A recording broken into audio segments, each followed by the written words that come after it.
Hi, a very good morning to all of you. Okay, जब कल से the registration portal for Delhi university DUCSAS portal जब से open हुआ है, all of us have already started registering in. ठीक है. Yesterday morning we did have a session with pertaining to your opening of the portal. ठीक है. And in that also we discussed couple of important points. चाहे वो last date of registration हो, चाहे वो documents required हो, right? Or some important pointers which you need to take care while filling up the form. ठीक है. So आज थोड़ा in detail जाएंगे because post the session we have received numerous queries pertaining to different particulars of the form. चाहे वो certificates के बारे में हो, चाहे वो conversion के बारे में हो, ठीक है, चाहे वो fee payment के बारे में हो, चाहे वो last date की reconfirmation के बारे में, ठीक है. Now, let's begin the session. Okay. First and foremost, the basic or the main or the important question is कि अब जब portal open हो चुका है, what is the last date of registering?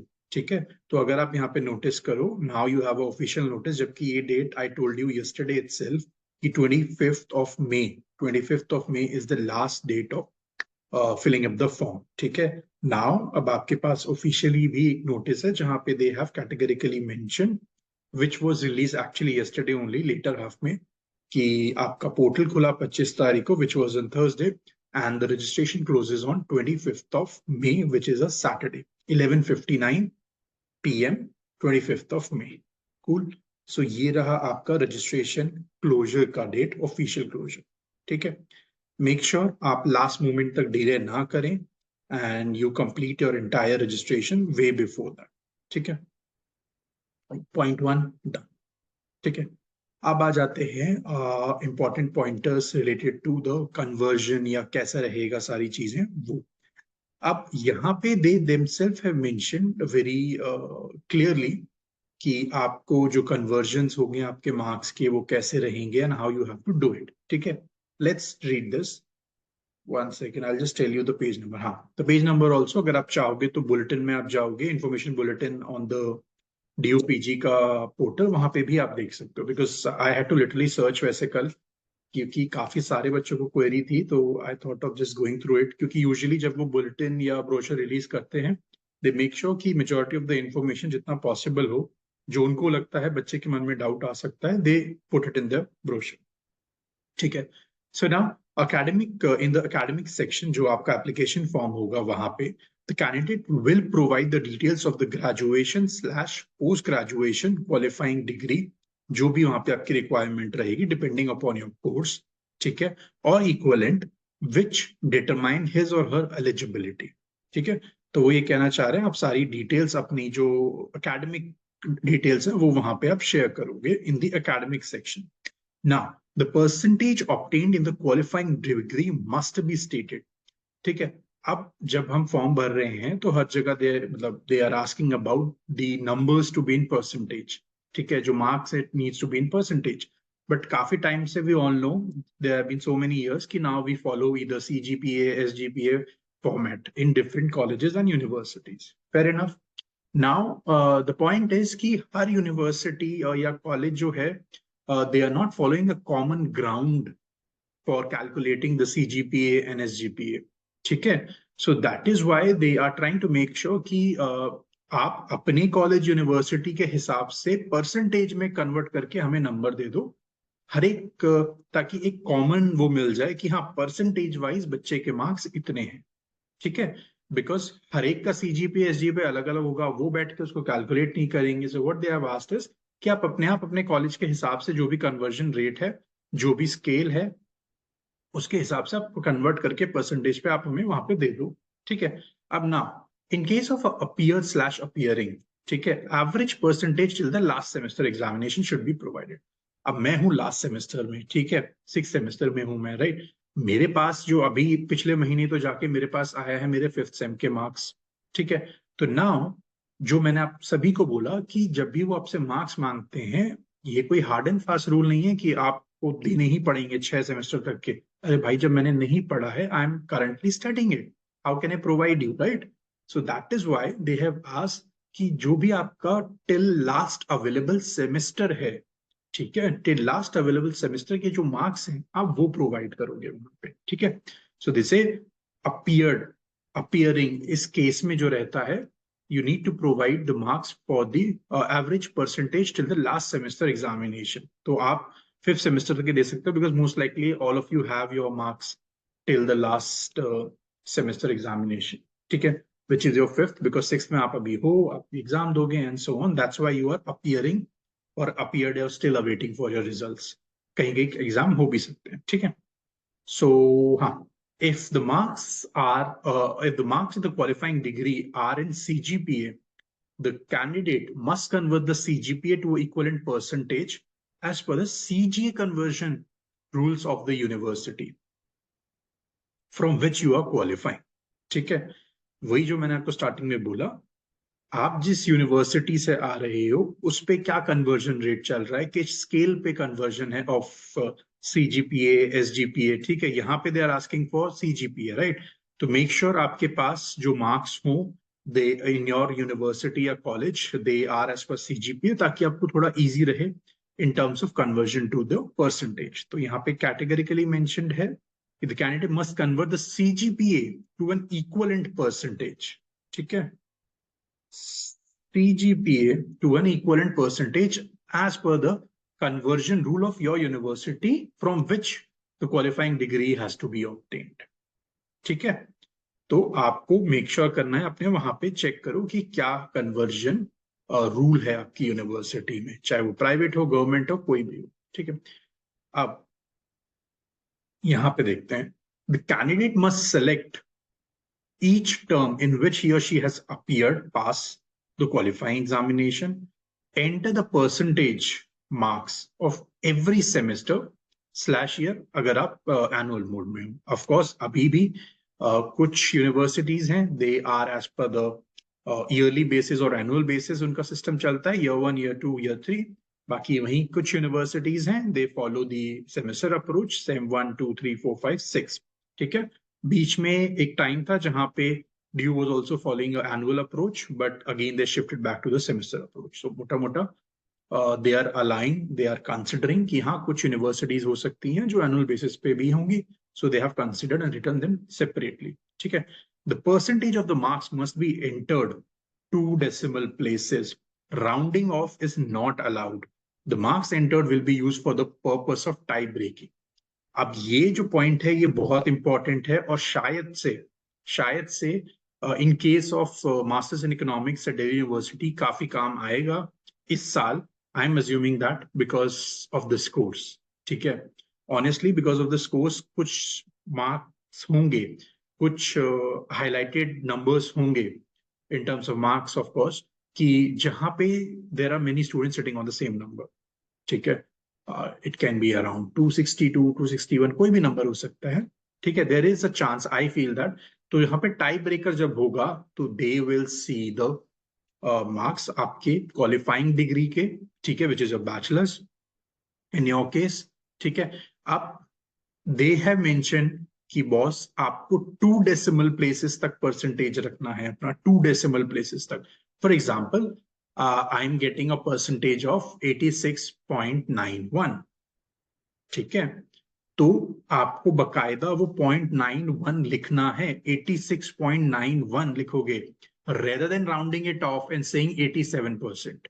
Dot नहीं, वो नहीं करना है, because this is very important, because they will use it for the tie breaker tie ups in case any situation comes up. ठीक है, so you don't make sure you make sure कि you don't make mistake of rounding it off। ठीक है, so 86.91 आप लिखोगे बकायदा, you won't round it off to 87% just because it is above 50। ठीक है, so this is another important point।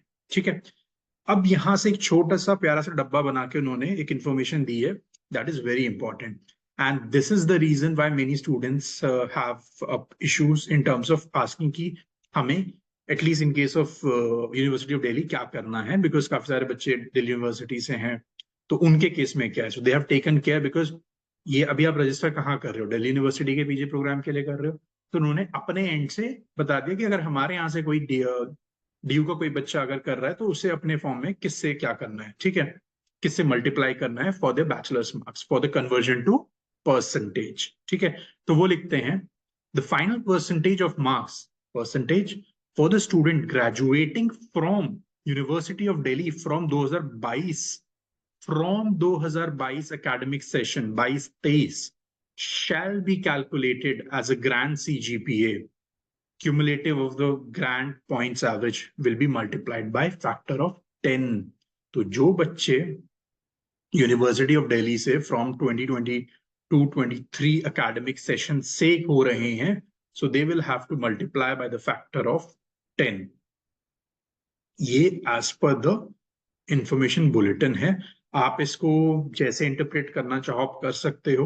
Overall they have highlighted from there and कि अगर 2022 के बाद 2022-23 के एकेडमिक सेशन से आप ग्रेजुएट कर रहे हो for the of the final percentage for the students graduating from University of Delhi from 22-23 academic session shall calculate the grand CGPA multiplied by the factor of 10.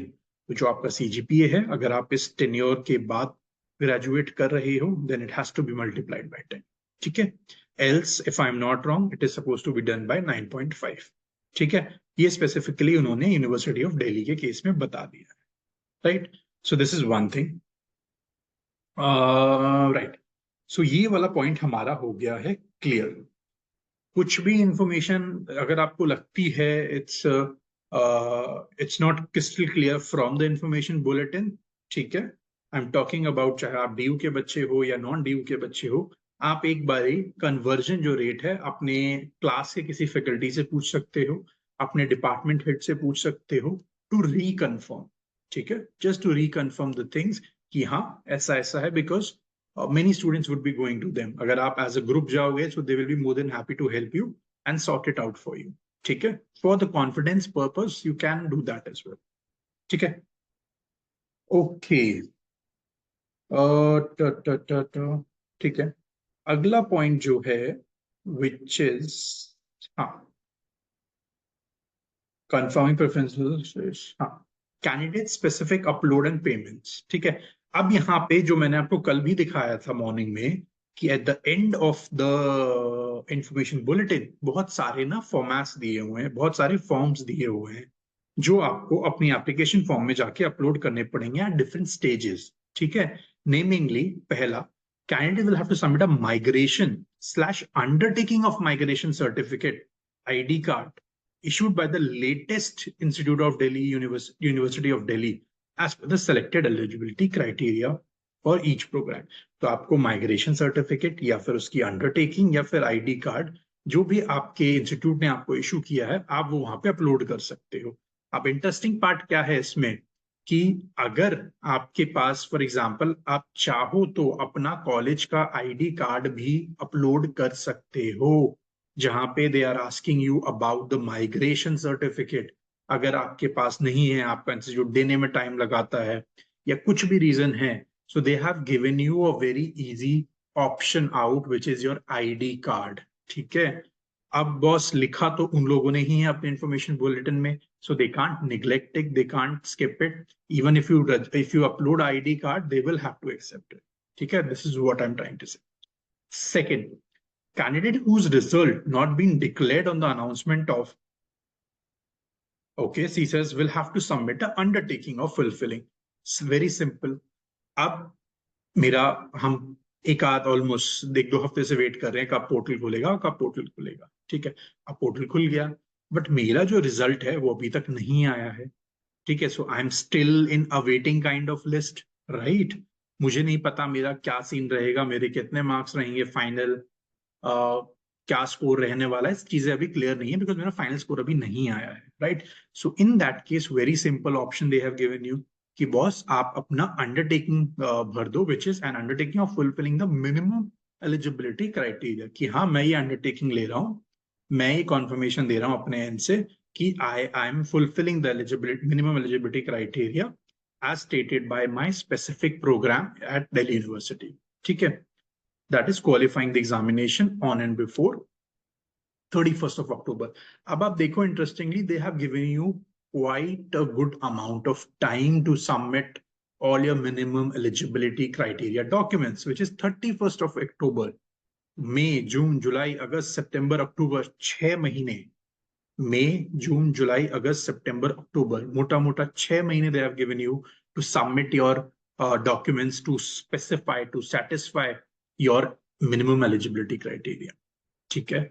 So please make sure कि अगर आपके पास नहीं है तो आप undertaking fill करके upload कर दो वहां पे. सिंपल तरीका. ठीक है. Of course make the fee for the selected programmes. That is it यहाँ पे.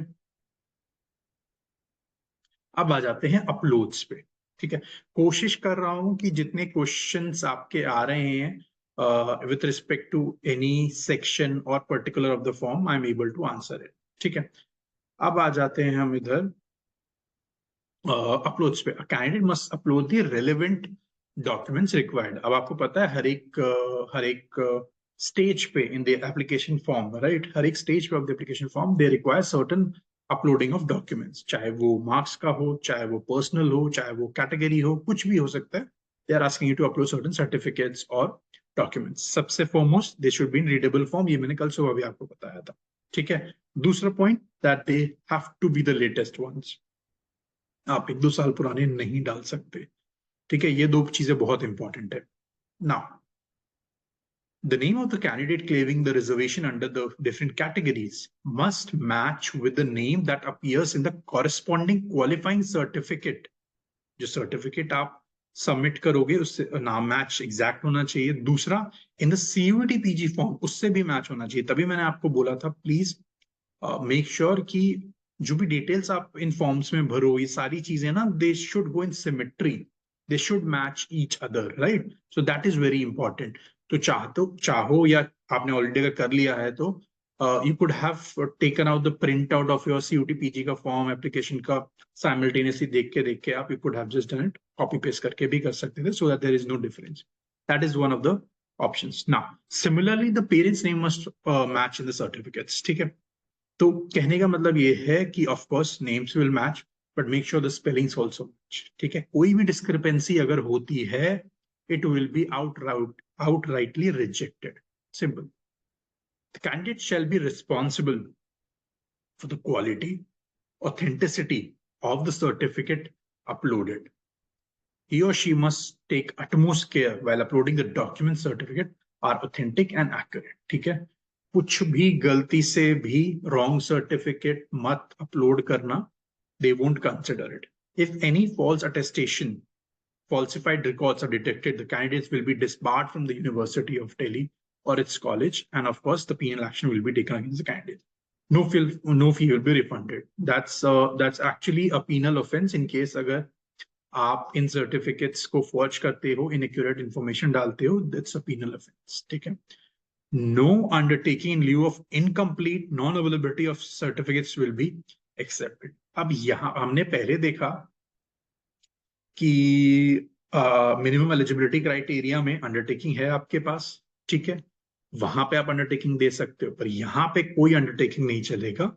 No undertaking will be accepted if have to submit these documents. ठीक है. So this is very important. कोई अंडरटेकिंग नहीं चलेगी. आपको उसी के हिसाब से लेटेस्ट डॉक्यूमेंट्स अपलोड करने पड़ेंगे. ठीक है. अब आ जाते हैं ओके. नाउ अब इंटरेस्टिंग पॉइंट ये है इन टर्म्स ऑफ सर्टिफिकेट्स कि अगर आप यहाँ पे देखो for example, for example point number 7, right, या इवन पॉइंट नंबर 6, आप कहीं भी ले लो जहां पे डेट्स मेंशन्ड है. ठीक है. व्हाट दिस इज कि for example point number 6 income certificate पे आ जाते हैं. ठीक है. It says income certificate must be issued after 31st of March 2024. ठीक है. The prescribed format जो मैंने कल भी दिखाया था, अभी फिर से I'll show you, is there in the annexure, इसी फॉर्म के लास्ट. ठीक है. Then again 7 point पे भी देखते हैं, the income certificate must be issued after 31st of March 2024. Again same चीज, annexure 3 में आपका prescribed format है. तो कहने का मतलब ये था इन दोनों पॉइंटर से कि आप जो भी इनकम सर्टिफिकेट्स आप अपलोड कर रहे हो, they have to be post 31st of March, which is 1st of April 24 onwards. ठीक है, वही certificate, income certificate will be accepted और एल्स एक्सेप्ट नहीं होगा. That is one thing. ठीक है, अब आ जाते हैं कुछ अंडरटेकिंग्स में. ठीक है, अब दो अंडरटेकिंग पे दे आर ओके. पहला माइग्रेशन, जिसमें आप इवन अपना आईडी कार्ड भी डाल सकते हो, ऐसा उन्होंने वहां पे लिखा हुआ है. You can double check it once. If you are a student of DU तो आप अपनी टीचर से भी पूछ सकते हो. माइग्रेशन की अंडरटेकिंग है, करेक्ट है. दूसरा किसकी अंडरटेकिंग है? मिनिमम एलिजिबिलिटी क्राइटेरिया की भी अंडरटेकिंग है. ये रहा वो, राइट. लेकिन जो डॉक्यूमेंट्स आपको अपलोड करने हैं उनकी अंडरटेकिंग नहीं है. वहां आपको एक्चुअल ही डॉक्यूमेंट वो भी लेटेस्ट डालने पड़ेंगे, which are in readable form. ठीक है, mind you, in readable and the latest form. तो अंडरटेकिंग इन दो चीजों की अवेलेबल है, थर्ड की नहीं है. ठीक है, और अंडरटेकिंग आप सिंपली बस ये कह रहे हो कि आपको दिल्ली यूनिवर्सिटी 6 महीने दे रहा है बॉस, कि आप एटलीस्ट 31 अक्टूबर तक अपना माइग्रेशन सर्टिफिकेट सबमिट कर देना, हम्बल रिक्वेस्ट. और ऑनेस्टली स्पीकिंग, आप अपने इंस्टीट्यूशन से किसी से भी बात करोगे so they will do it immediately. ठीक है, एज इमीडिएट एज की मतलब 1-2 हफ्ता ले लें, that is fine, because they also know and they also give weightage. जब उनके बच्चे का कहीं अच्छी जगह पे एडमिशन हो रहा होता है, especially when they are pursuing PG from Delhi University, irrespective of course कितना भी अच्छा हो, they do make sure कि जो प्रोसेस हो वो थोड़ा प्रॉम्प्ट रहे. तो अगर आप बात करोगे, आपके यूनिवर्सिटी कॉलेज शायद आपको माइग्रेशन सर्टिफिकेट दे भी दे, then you might not have to upload the undertaking. हाँ प्लीज, ये नहीं है कि माइग्रेशन सर्टिफिकेट मेरे पास है, मेरे को फिर भी अंडरटेकिंग भरनी है, फिर आपको नहीं भरनी है. Please, undertaking is only and only required when you don't have a particular document. That is the agenda or the purpose of undertaking, that you are taking a responsibility कि ये document मेरे पास नहीं है and I will submit it before so and so date. ठीक है, that is one thing. I like the ID card वाला point कि if you don't have the migration certificate you can submit that, because उन्होंने slash में डाला हुआ है. So just check that, because last year भी बच्चों ने upload किए थे ID card, they were accepted, but still if you don't want to take chance तो आप undertaking fill कर देना अगर migration available नहीं है.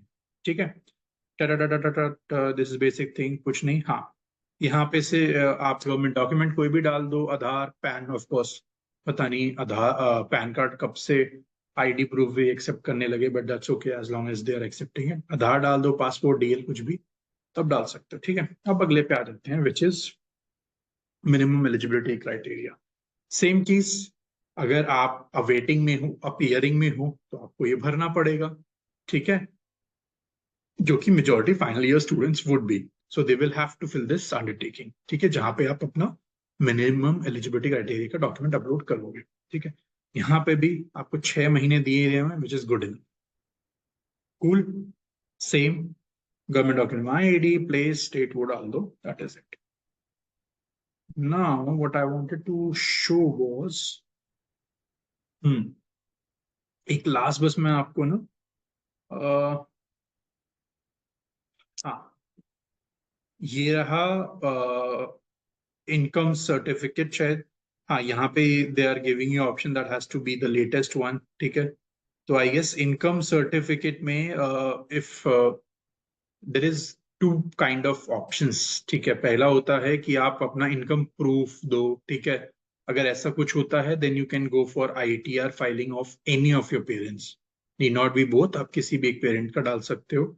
आई एम नॉट श्योर कि वो चीज इस फॉर्म में अभी मांग रहे हैं कि नहीं.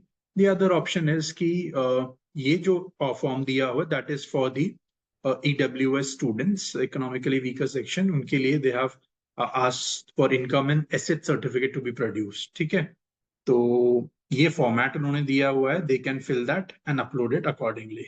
ठीक है, so this is one thing, this certificate I want to show because that was connected with that. ठीक है,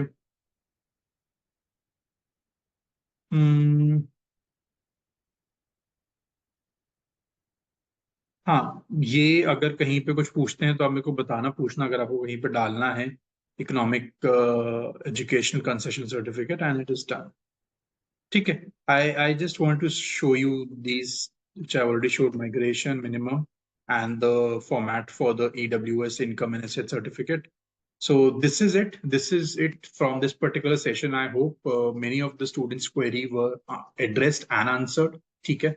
फिर भी अगर कोई query होती है तो just feel free to connect. Lastly, there was a glitch till yesterday कि आप लोग जब fee payment कर रहे हो तो it is not reflecting, मतलब it's not processing basically, या it is disabled. ठीक है.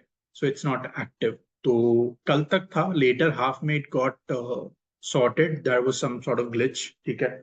So it got sorted. Or yesterday itself, आप सब अपनी fee were able to submit it, complete it, and make the payment. So I guess no more that's a issue. अगर है तो you can let us know. ठीक है. Also you can drop the DU helpline number जो शायद end में दिया हुआ है. हाँ. ठीक है. Helpline number is also there if you wish to connect to them. ठीक है. They will help you. So that is it from me for today. ठीक है. We'll meet in another session. अगर कुछ और important pointers आते हैं, so we'll discuss those. Okay. Thank you so much, guys.